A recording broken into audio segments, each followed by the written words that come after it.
So ఈరోజు gap డౌన్తో start అయిన market అయితే కంటిన్యూగా కొంచెం ప్రెజర్లో కనిపించడం జరిగింది. ఓవరాల్గా నెగిటివ్లో ముగిస్తుంది అనుకున్న మార్కెట్ అయితే పుంజుకొని పాజిటివ్లోనే క్లోజ్ అవ్వడం జరిగింది. కొంచెం చెప్పాలంటే ఇది కొంచెం ఫ్లాట్ మార్కెట్ అని కూడా చెప్తున్నారు.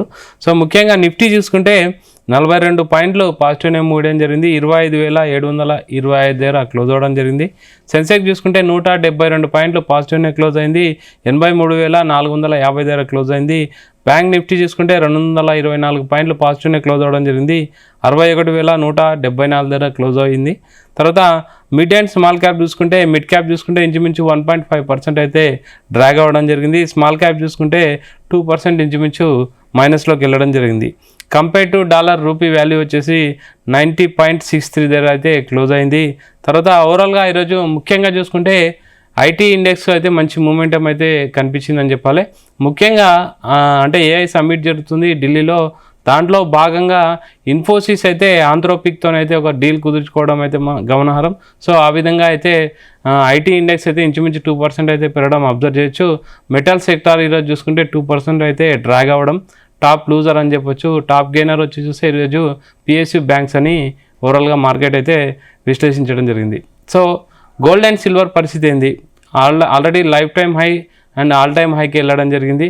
మళ్ళీ డ్రాగ్ అవుతుందా లేకపోతే స్టేషనరీ పేజ్లోనే ఉంటుందా, ఏం జరుగుతుంది? అండ్ ఇన్వెస్టర్లు ఎలాంటి టిప్స్ ఫాలో అవ్వాలి? పెట్టిన ఇన్వెస్ట్మెంట్కి ప్రాఫిట్స్ ఉన్నాయి, ప్రజెంట్ ఎగ్జిట్ అవ్వాలా ఉంచాలా? మనతో మాట్లాడడానికి senior stock market analyst Sriramachandramurthy గారు ఉన్నారు. Sir good evening. Good evening అండి. సార్ ఓవరాల్గా మార్కెట్ చూశారు ఈరోజు కొంత అంటే చెప్పుకోదగ్గ ఈవెంట్స్ అయితే ఏం కనిపించలేదని చెప్పొచ్చు. సో వాట్ నెక్స్ట్ అంటే మార్కెట్ నెక్స్ట్ ఎలా ఉండబోతుంది అండ్ నిఫ్టీ లెవెల్స్ ఎలా ఉంటాయి? తర్వాత గోల్డ్ అండ్ సిల్వర్లో కూడా ఏం చెప్తారు మొత్తం ఓవరాల్గా? యాక్చువల్గా అండి ఇక్కడ నిఫ్టీ పాయింట్స్ చూసుకుంటే బాగా పుంజుకున్నాయి. లాస్ట్ మంత్ మీద ఇవాళ ఇప్పుడు చూసుకుంటే కొంచెం బాగానే ర్యాలీ వచ్చింది. అయితే మనం అనుకున్నంత స్పీడ్గా అయితే ర్యాలీ రావట్లేదు. ఎందుకంటే యుఎస్ ట్రేడ్ డీల్ అయిపోయింది. ఆ తర్వాత ఇంకా ఈయూతో మనం డీల్ కుదుర్చుకున్నాం. అలాగే అన్ని రకాల పాజిటివ్స్ వచ్చాయి. ట్రంప్ గారు మామూలు అయిపోయారు. అయినా కానీ ఎక్కడో తేడా ఉంది. మనకి ర్యాలీ అయితే ఇంకా రావట్లేదు. మెయిన్ ఏంటంటే మొన్నటిదాకా ర్యాలీ స్టార్ట్ అయిన టైంలో ఇప్పుడు ఐటీ ఇండెక్స్లో దెబ్బ తగలటం, ఐటీ కంపెనీస్ అన్ని డౌన్ అవటం ఒకసారిగా అనేది ఒక పెద్ద పరిణామం. ఆ తర్వాత చూసుకుంటే ఇప్పుడు మళ్ళీ వాటిని కొంచెం రికవరీ అవుతున్నాయి. సో ఇప్పుడు డీప్ స్టెక్తో ఇవన్నీ కూడా ఇండియన్ కంపెనీస్ కూడా ఒక రకంగా అవుతున్నాయి అనేది అర్థమవుతుంది. సో ఇప్పుడు ఏంటంటే ఇంకా ర్యాలీ అఫేర్స్ అయితే ఇంకా సీరియస్గా మార్కెట్లోకి రాలేదు ఇంకా. సో వాళ్ళు కనుక వస్తే ఇంకా మార్కెట్స్ మనకి రైజ్ అవ్వాలి.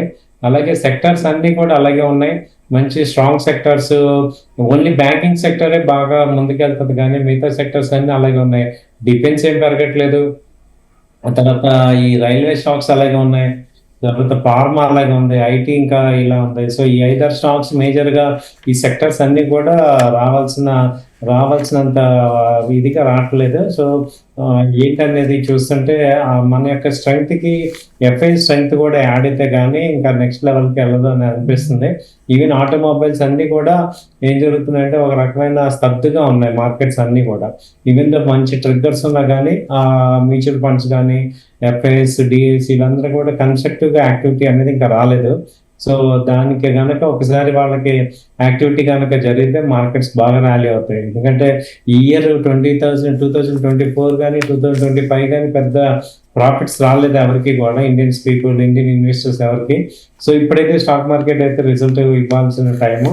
సో అన్ని కూడా ఫేవరబుల్ కండిషన్స్ వచ్చాయి మార్కెట్లో.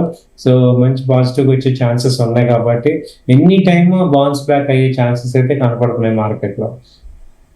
సార్ ఓవరాల్గా మనం మెయిన్గా మాట్లాడుకోవాలంటే ప్రజెంట్ ట్రెండింగ్ టాపిక్ చూస్తే మాత్రం ఐటీ ఇండెక్స్ సార్. ఇంచుమించు ఐటీ సెక్టార్లో ఇంచుమించు లాస్ట్ ఒక 1.5-2 years చూసుకుంటే 20% అయితే మైనస్లో ఉందని చెప్పాలి. అయితే ఐటీ ఇండెక్స్లో మంచి ఆపర్చునిటీ ఉంది. ఇన్వెస్ట్మెంట్ చేస్తే మాత్రం మంచి బూమ్ వస్తుంది, మంచి లాభాలు కూడా ప్రాఫిట్ కూడా వస్తాయని అయితే చాలామంది చెప్పడం జరుగుతుంది. ప్రజెంట్ ఇన్వెస్టర్లకు ఏం చెప్తారు? ఐటీ ఇండెక్స్లో ఇన్వెస్ట్ చేయాలా?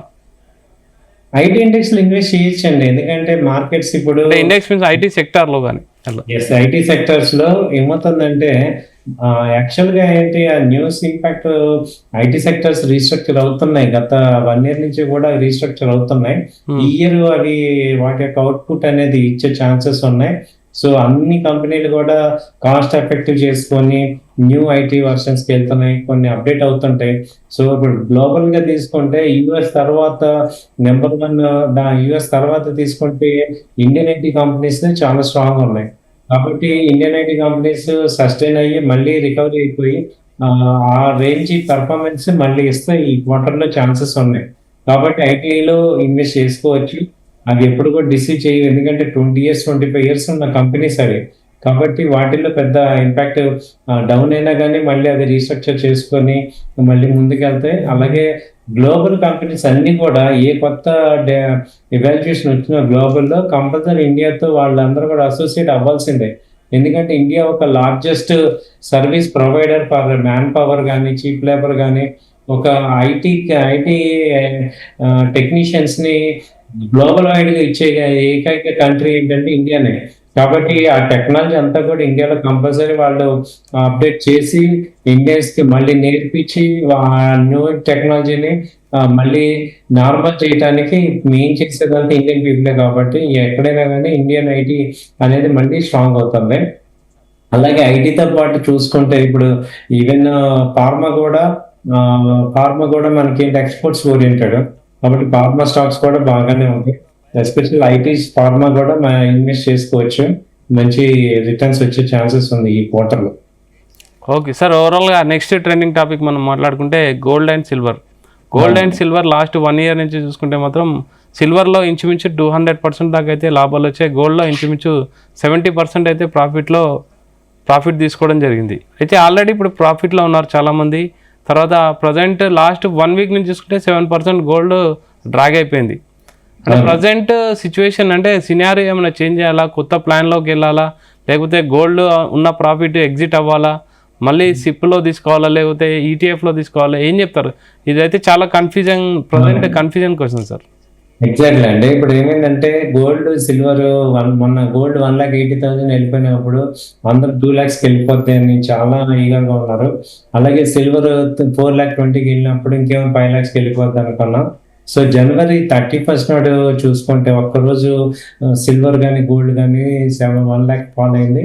అక్కడి నుంచి ఇప్పటికి 17 డేస్ చూసుకుంటే ఇప్పుడు మళ్ళీ వాళ్ళ కరెక్షన్ స్టార్ట్ అవుతుంది. సో, సిల్వర్ అయితే 2,40,000 సైకలాజికల్‌గా బ్రేక్ అయింది.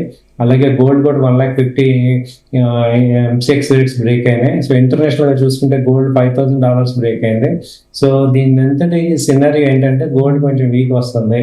ఇప్పుడు ఎందుకంటే పెద్ద పెద్ద ఈవెంట్స్ ఏవి కూడా కనపడట్లేదు. రష్యా, ఉక్రెయిన్ డీల్ అయిపోతుంది. అలాగే ఈ ట్రంప్ గారు కొంచెం మెత్తబడ్డాడు ఆయన. సో, ఇవన్నీ కూడా మనకి ఇంపాక్ట్ ఏం చేస్తున్నాయంటే గోల్డ్ అండ్ సిల్వర్ తగ్గుతుంది అనేది ఇండికేషన్ చేస్తుంది. సో, కాబట్టి ఇప్పుడు ఏంటంటే సిల్వర్ చూసుకుంటే రేంజ్ వచ్చి 2,00,000 వచ్చే అవకాశాలు కనపడుతున్నాయి. గోల్డ్‌లో ఏంటంటే ఇప్పుడు రేంజ్ 1,40,000 దాకా వచ్చే ఛాన్సెస్ కనపడుతున్నాయి. గోల్డ్ డౌన్ ట్రెండ్ కనపడుతుంది. కాబట్టి ఏంటంటే ఇన్వెస్టర్స్ కానీ గోల్డ్ చేసేవాళ్ళు కొంచెం కొంచెం ఇన్వెస్ట్ చేసుకోండి. సిల్వర్ అయితే కొంచెం ఆగొచ్చు. గోల్డ్ అయితే కొంచెం 1,47, 45 ఆ రేంజ్ దాకా ఇప్పుడు వచ్చే ఛాన్సెస్ ఉన్నాయి కాబట్టి కొంచెం ఆ గోల్డ్ తగ్గినప్పుడు కొనుక్కోవచ్చు. ప్రెజెంట్ అయితే డౌన్ ట్రెండ్ కనపడుతుంది. ఎందుకంటే ఇక్కడ ఇరాన్, యూఎస్ టాక్స్ కూడా న్యూక్లియర్ టాక్స్ కూడా జరుగుతున్నాయి జెనీవాలో.